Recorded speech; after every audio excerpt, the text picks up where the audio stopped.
Hello everyone, welcome back. In this video, we are going to understand the important differences between qubits and classical bits. To make it simpler, we'll use only one example throughout the whole video, just a normal coin. Now, let's compare how they behave. Let's start with the classical bit. Think of a coin lying flat on the table. It can show heads, we call that 0, and it can show tails, we call that on. A classical bit works exactly like this. It can only be in on-definite state, either 0 or on, nothing in between. Now imagine you spin the coin. While the coin is spinning, it's not only heads, it's not only tails, it's actually in a mixed state of both. That's what a qubit is. A qubit can exist in multiple states at the same time. This idea is called superposition. So, unlike a classical bit that must be 0 or on, a qubit can be both 0 and 1 until you check it. Don't worry if you don't understand superposition for now, we'll discuss it later in details. But for now, you can think it as a mixed state of two or more simple states. Or for simplicity, you can think it as a spinning coin-like state. If your coin is lying flat showing heads, every time you look at it, it's still going to be heads. That's how a classical bit works. It's deterministic. You'll always get the same result. But if the coin is spinning and you can catch it, you might get heads this time and tails the next time. That's how a qubit behaves. It's probabilistic. When you measure a qubit, the result can change as time.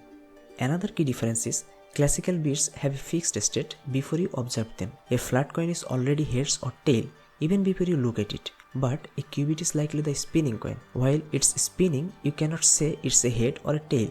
Its state is not fixed. It only becomes definite after you measure it. Classical bits deal with one possibility at a time. If you want to test both sides of a flat coin, you have to pick it up, flip it, and check one outcome at a time. But a qubit represents multiple possibilities at once, just like a spinning coin that holds both heads and tails information at the same time.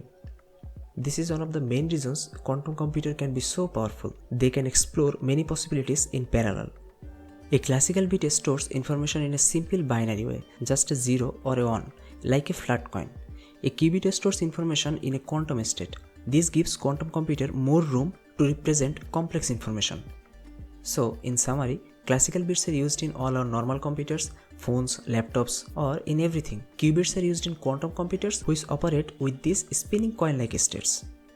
So, these are the core differences between a classical bit and a qubit. Now, let's jump into a quick lab to see the differences in action.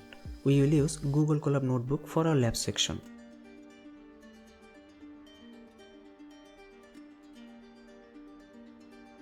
Go to colab.google, create a new notebook, and connect to a hosted runtime.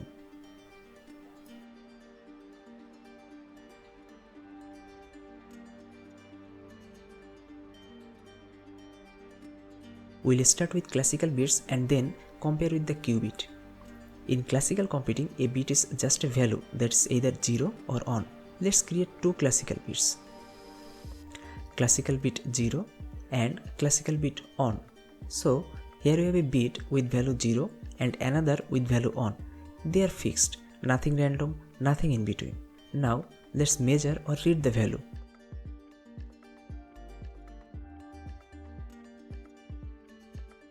In classical computing, measurement simply means print the variable.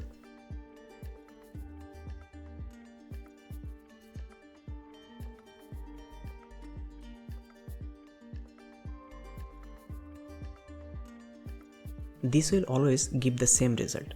If a classical bit is 0, you always get 0. If it is on, you always get on. No surprise here. Now, let's simulate a qubit. Of course, it's not a real quantum behavior, but it helps understand the idea. In quantum computing, a qubit can also start in a definite state like 0. This represents a qubit that is not in superposition yet. Same behavior as classical bit.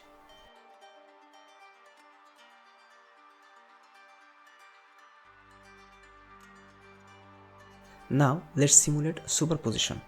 A qubit in superposition is like a spinning coin. When you measure it, you might get 0 or on. We will use a random.choice to simulate this randomness.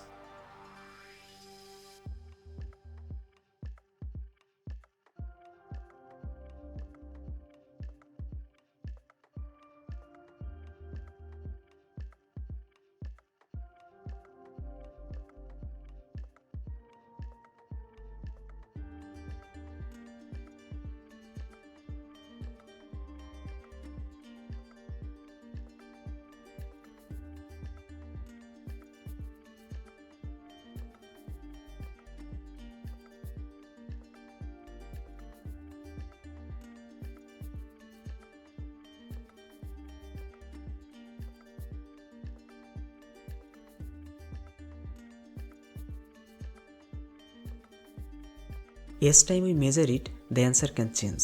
This randomness represents what happens when a qubit is in a mixed state. To see the difference clearly, let's measure both multiple times.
Now notice the difference. Classical bit remains always the same, but qubit can change our measurement.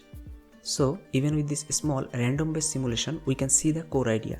Classical bits are fixed and predictable, while qubits, when in superposition, behave like a spinning coin and give different results each time you measure them. And that's all for today's video. Thanks for watching. Don't forget to like and subscribe, and make sure you hit the bell icon so that you can get notification when a new video is uploaded. Until then, happy quantum computing.